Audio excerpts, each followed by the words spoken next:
नाशिकमध्ये धक्कादायक प्रकार समोर आलाय। डॉक्टरांच्या हलगर्जीपणामुळे बालकाचा मृत्यू झालाय। डॉक्टरांवर कारवाई करण्याची नातेवाईकांकडून आता मागणी होते। प्रसूतीसाठी आलेल्या महिलेच्या जीवाशी खेळ केल्याचा आरोप होतोय। शल्य चिकित्सकांना पत्र लिहित कारवाईची मागणी करण्यात येत आहे।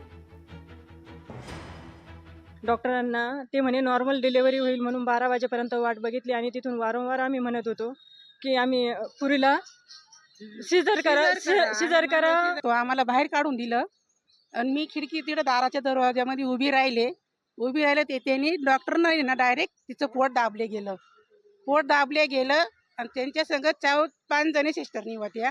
त्यांनी पण तिचं खूप हाल केलं। रात्री 9 वाजता ती डिलिव्हरी होताना त्यांनी खूप काळा दिल्या, तिचे हाल केले आणि बाळ मृत अवस्थेत बाहेर आलंय।